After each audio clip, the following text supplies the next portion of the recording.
யாராவது உங்களை திட்டினா நீங்க மனசுடைஞ்சு போயிடுவீங்களா? அப்படின்னா இந்த கதை உங்களுக்குதான். ஒரு நாள் ஒரு கிராமத்துல புத்தர் அங்க இருக்க மக்களுக்கு எல்லாம் போதனைகளை சொல்லிட்டு இருந்தாராம்.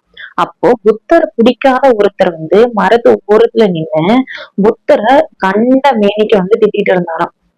அத பார்த்தும் பார்க்காத மாதிரி புத்தர் மக்களுக்கு போதனைகளை சொல்லிட்டே இருந்தாராம்.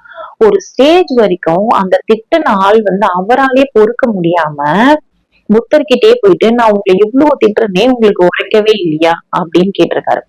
அதுக்கு புத்தரோட பதில் என்னவா இருந்திருக்கும், நீங்க என்ன கெஸ் பண்றீங்கன்னு கமெண்ட்ல சொல்லுங்க. அதுக்கு புத்தர் என்ன சொல்லியிருக்காருன்னா, இப்போ நீங்க எனக்கு ஒரு gift குடுக்குறீங்க, அந்த gift நான் வேண்டாம்னு சொல்லிட்டா நீங்க என்ன பண்ணுவீங்க அப்படின்னு சொல்லிட்டு கேட்டிருக்காரு. அதுக்கு திட்டுன அந்த ஆள் அந்த gift நீங்க வேண்டாம்னு சொல்லிட்டா நானே வச்சுப்பேன் அப்படின்னு சொல்லியிருக்காரு. அது மாதிரிதான் நீங்க என்ன திட்டுனீங்கன்னா அந்த திட்டு எனக்கு வேண்டாம், அது உங்களையே சேரும் அப்படின்னு சொல்லியிருக்காரு. இதுதாங்க லைஃப். இப்படிதாங்க நம்ம நம்மள யாராவது திட்டினாங்கன்னா நீங்க அதை கண்டுக்கவே கண்டுக்காதீங்க. அவங்களோட திட்டு, அவங்களோட அந்த பேட் வேர்ட்ஸ், அவங்களோட அந்த எண்ணம் எல்லாம் அவங்களுக்கே சேரட்டும். நீங்க அதை எடுத்துக்கவே எடுக்காதீங்க. இவ்வளவுதாங்க. உங்களை யாராவது திட்டுறாங்களா, அந்த இடத்துல நின்னு நீங்க உடனே ரியாக்ட் பண்ணணும்னு எந்த அவசியமும் கிடையாது. அதுக்காக ஒரு தேர்ட் பர்சன் ரோட்ல போகும்போது என்ன அசிங்கமா திட்டினா நான் திருப்பி ரியாக்ட் பண்ணக்கூடாதா அப்படின்னு கேட்டீங்கன்னா அப்படி கிடையாது. எந்த இடத்துல ரியாக்ட் பண்ணணும், எந்த இடத்துல ரியாக்ட் பண்ணக்கூடாது அப்படிங்கிறது உங்களை ரொம்பவே உங்களோட செல்ஃப் ரெஸ்பெக்ட இழக்கிற மாதிரி யாராவது உங்களை திட்டினாங்கன்னா கண்டிப்பா அந்த இடத்துல ரியாக்ட் பண்ணுங்க. நமக்கு நம்மளோட செல்ஃப் ரெஸ்பெக்ட் தான் ரொம்ப முக்கியம். நெக்ஸ்ட் தான் எல்லாமே. சோ எங்க ரியாக்ட் பண்ணணுமோ அங்க ரியாக்ட் பண்ணுங்க, எங்க ரியாக்ட் பண்ணக்கூடாதோ அங்க பண்ணாதீங்க. எல்லா இடத்துலயும் ரியாக்ட் பண்ணணும்னு அவசியமே கிடையாது. அமைதியா வாங்க. ஏன்னா நம்ம எல்லா இடத்துலயும் ரியாக்ட் பண்ணினா அந்த இடத்துல நமக்கு தேவையில்லாம சண்டை வரும். அந்த சண்டையால நம்மளோட சந்தோஷம் தான் அந்த இடத்துல குறைஞ்சு போயிடும். நம்ம திட்ட அவங்க திட்ட மாத்தி மாத்தி வார்த்தைகள் விட விட நம்ம அந்த டைமுக்கு பேசி ஜெயிச்சுட்ட மாதிரி இருக்கும்.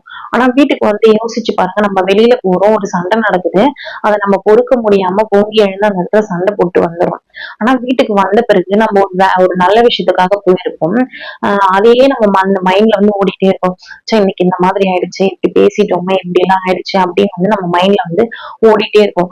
இதே நீங்க அந்த இடத்துல அமைதியா இருந்து நீங்க அவங்க பண்ணதுக்கு ஆக்ரோஷமா ரியாக்ட் பண்றது கூட இல்ல, அமைதியா என்ன நடந்துச்சு, ஏன் இப்படி நடந்துச்சுன்னு எப்படி ரியாக்ட் பண்றோம்னா அவங்களுக்கும் அது நல்ல நாளா இருக்கும், நமக்கும் நம்மளோட சந்தோஷம், நம்மளோட ஹாப்பி மூமெண்ட்ஸ் எல்லாம் குறைஞ்சு போகாம நமக்கு அது ஒரு நல்ல நாளா இருக்கும். அன்னைக்கு ஃபுல்லா நம்ம ஒரு சண்டையில இருந்தோ ஒரு இதுல இருந்தோ நம்ம வெளி வந்த மாதிரி இருக்கும். இததான் நான் சொல்ல வரேன்.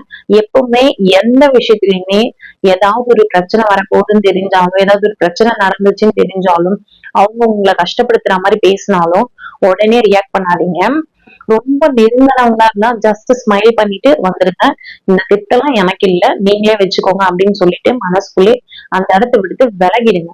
இதே தெரியாதவங்க உங்களை திட்டினாங்கன்னா, அவங்கள ரொம்ப அசிங்கப்படுத்துற மாதிரி பேசினாங்கன்னா அந்த இடத்துல தேவைக்கு ஏத்த மாதிரி, சூழ்நிலைக்கு ஏத்த மாதிரி ரியாக்ட் பண்ணுங்க. அங்கேயுமே நீங்க ஆக்ரோஷமா ரியாக்ட் பண்ணணும்னு அவசியம் இல்லை. இததான் நான் உங்களுக்கு சொல்லுறேன்.